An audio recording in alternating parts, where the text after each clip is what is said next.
Welcome to This Explainer. Today we are breaking down the hidden vulnerabilities that can quietly and quite literally destroy deal value during UAE M&A transactions.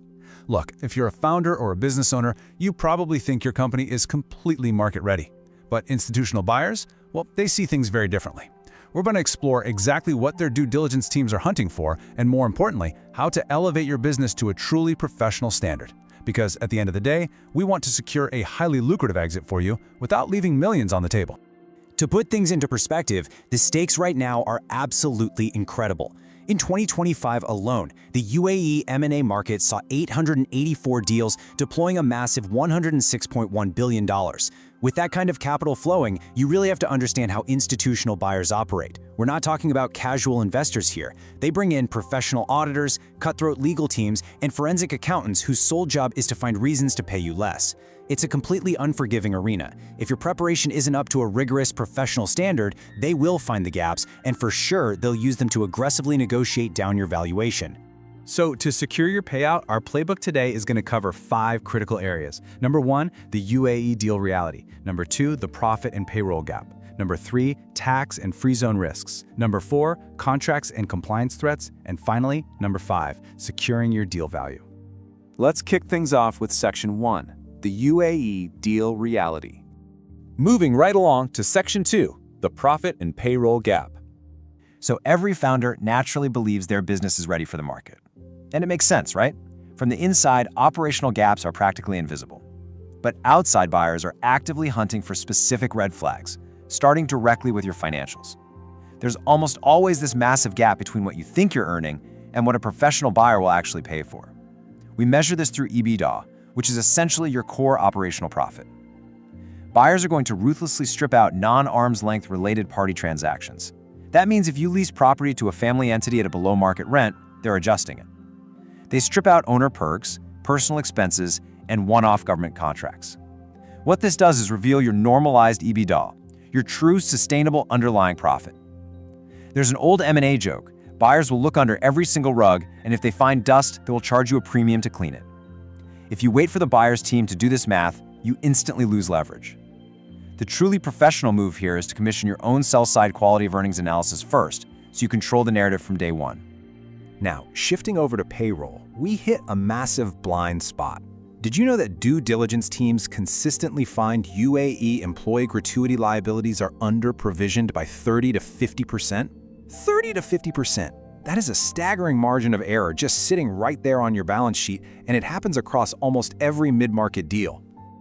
The crucial thing to understand is why this actually happens. This mathematical error pops up when sellers casually calculate end-of-service gratuity using an employee's total salary instead of the legally required basic salary under Federal Decree Law No. 33 of 2021. Sometimes, businesses just haven't reconciled the provision with actual current payroll data in years. But here is the real danger. When a buyer spots this basic error, they immediately view your accounting as amateurish. And then, they start wondering what else might be wrong with the books. Because this liability automatically transfers to the buyer in the share purchase, every single dirham of this shortfall mathematically reduces your final payout. All right, Section 3, tax and free zone risks. As a business owner, you currently face 3 multidimensional tax exposures that buyers will scrutinize heavily. First up, the Federal Tax Authority has open VAT audit windows that can go back 5 years. That means your transactions all the way back in 2021 are still exposed. Second, there's the complex implementation of the new 9% corporate tax. And third, transfer pricing. If you've been operating informally within corporate groups, simply moving money around without proper arm's length documentation, which basically means you aren't charging related companies the same market rate you'd charge a complete stranger, buyers will flag this instantly as a major, unacceptable risk. But here is perhaps the biggest tax trap of all for UAE sellers. Claiming a 0% tax rate as a qualifying free zone person is not something you can just casually assume. It is absolutely not self-certifying. It requires professional, continuous substance conditions and the meticulous separation of qualifying and non-qualifying income. If a buyer's independent check fails to verify your status, they're not just going to assume 0%. To protect themselves, they will price your entire deal using a 9% post-tax model that will materially and immediately shrink your headline valuation. Moving on to Section 4, contracts and compliance threats. Now we get to the hidden legal tripwires that sit quietly in the everyday documents keeping your business running. The absolute biggest culprit: change of control clauses. These clauses, often buried in bank facilities, key customer agreements, and major leases, give your counterparties the right to terminate the exact moment ownership transfers. Just think about that for a second. If you have a business generating 20 million dariums, but 8 million of that sits under contracts that can be terminated just 30 days after the buyer takes over, that buyer is going to severely discount your valuation. Your secured revenue can literally walk right out the front door on day 31. This is exactly why a professional legal review is required well before you even think about selling, giving you the time to proactively secure necessary consents and waivers. On the regulatory front, the enforcement environment in the UAE is incredibly strict right now. In just the first half of 2025 alone, over 42 million dirhams in anti-money laundering-related fines were issued across the country. Buyers view AML exposure not just as a financial penalty, but as a fatal reputational risk that can kill a deal instantly. They absolutely, under no circumstances, want to inherit your informal compliance history.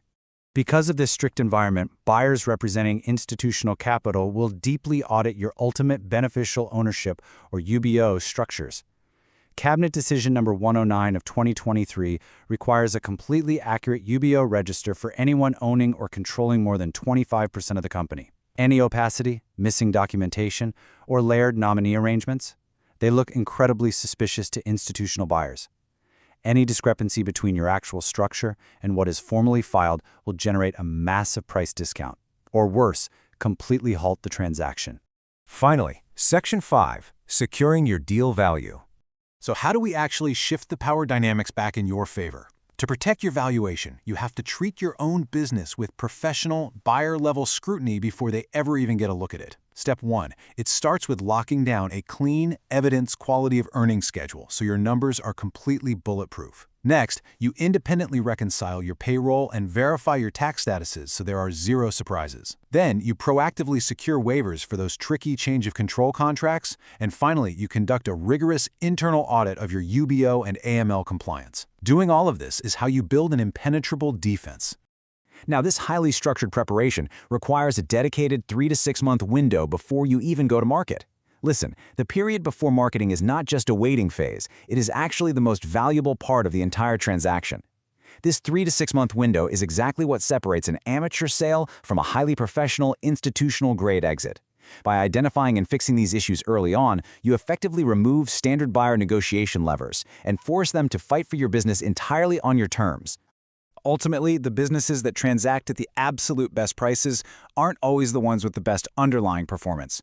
The real winners are the ones whose sellers arrived at the table with documented professional answers to every single question a buyer was ever going to ask. So as you prepare for your next transaction, leaving absolutely nothing to chance, I want you to ask yourself this one final critical question.